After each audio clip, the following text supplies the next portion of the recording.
A team nobody thought would ever win a football championship against a former powerhouse who many people didn't think would ever win one again. That's who squares off in the college football championship game, Indiana against Miami. We are previewing that game for you right here in this video.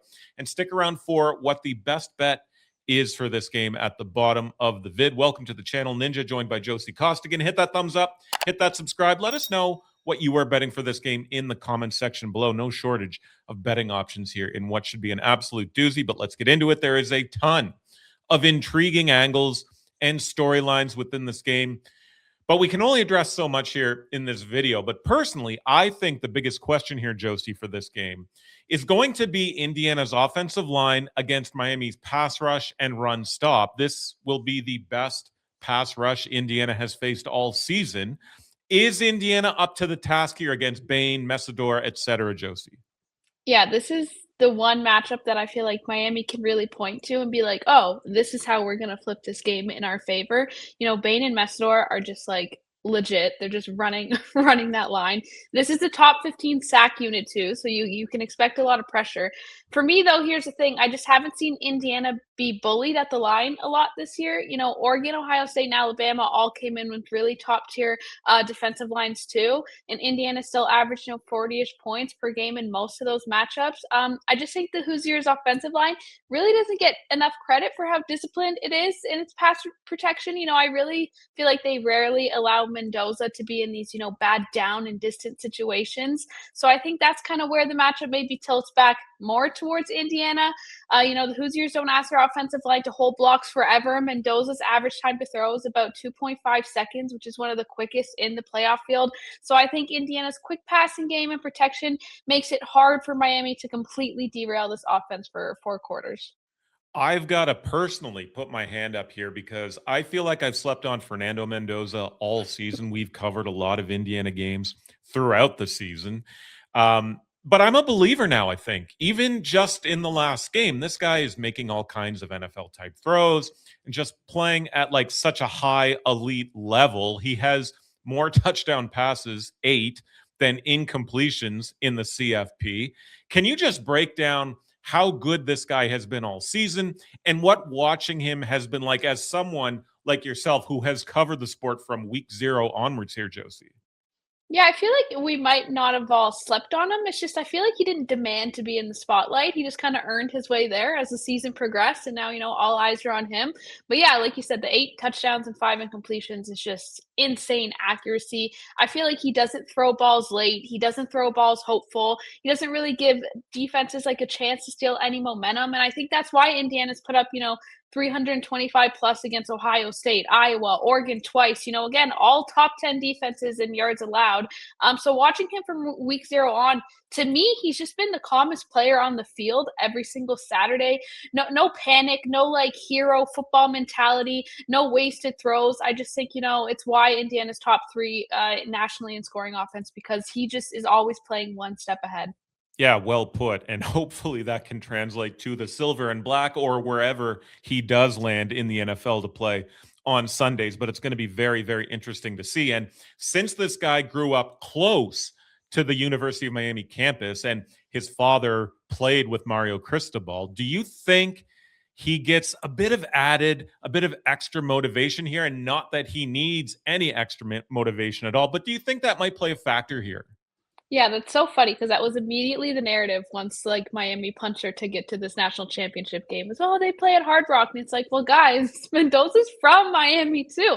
So if there's a human element to this game, it's definitely there for him, but he doesn't really strike me as a guy who needs, like, a revenge or narrative angle to kind of flip a switch on, for game time. If anything, it just kind of feels like a comfort, familiar city, familiar environment, biggest stage possible. But what's striking to me is he doesn't really play emotionally. He plays surgically. We just saw that from talking about his completions to his touchdowns. Like, it's crazy. So if Miami was hoping to, get an emotion or distraction to rattle him, I think they're messing with the wrong quarterback. Mark Fletcher Jr. needs to be mentioned here as well. He's been on an absolute tear in the playoff. Just looking at his game log here, 133 versus Ole Miss, the 90 against Ohio State, 172 on just 17 carries against A&M. Now he goes up against another elite defense. And one bet that I saw when I was digging into this game is him to have at least 80 yards rushing in this spot, which was even money at DraftKings. Do you like that bet? And do you like this guy to help carry this Hurricanes offense?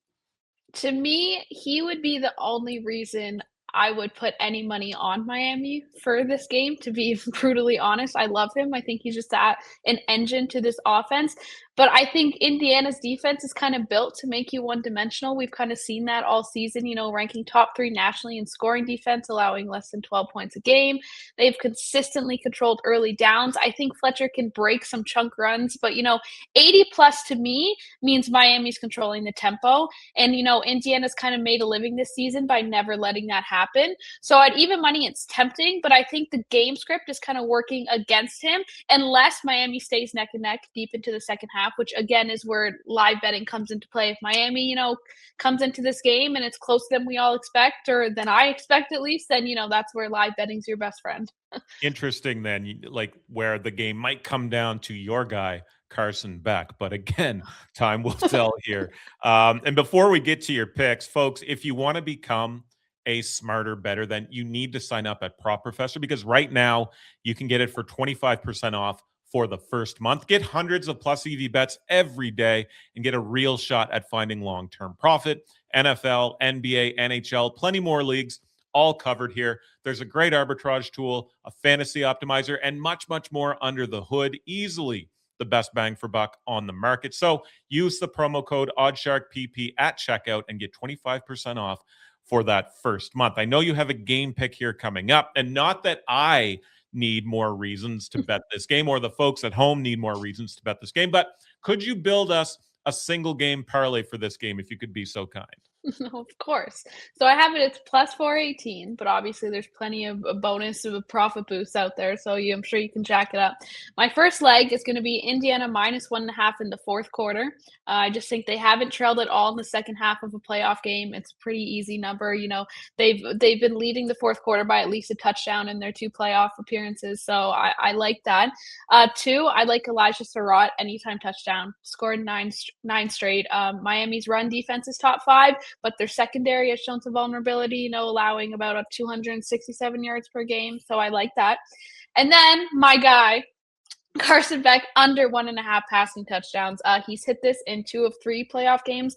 I think Miami has had the best success in the CFP when Beck doesn't throw as much. First 2 games, he had 26 attempts or less and completed 70% of them. In the semis, we saw, those 37 attempts, 62% completion, and a pick. So obviously that game was a bit more frantic, came down to the wire. But I think that's, again, the game script they're going to be looking to avoid.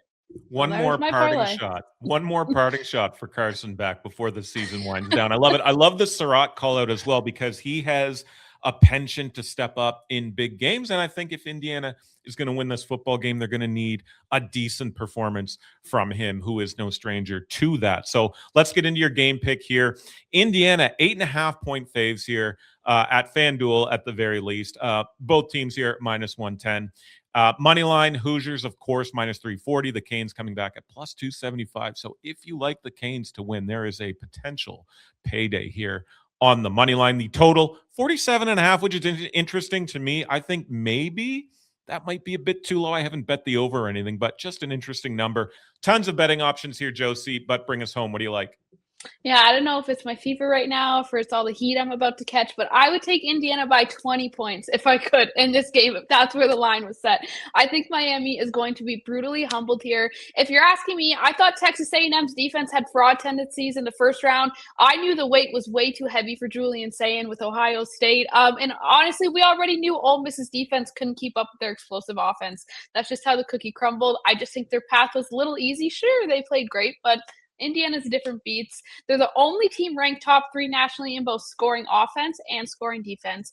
They own wins over, a then number 1 ranked Ohio State, top 5 Oregon twice. They've outscored their CFP opponents 94-25. Just the most complete team in this, Cinderella story with Kurt Signetti. So I think, Indiana has an elite defense. They're 5-0 against ranked teams. Haven't trailed in the second half of a playoff game. I'm taking the Hoosiers spread all day.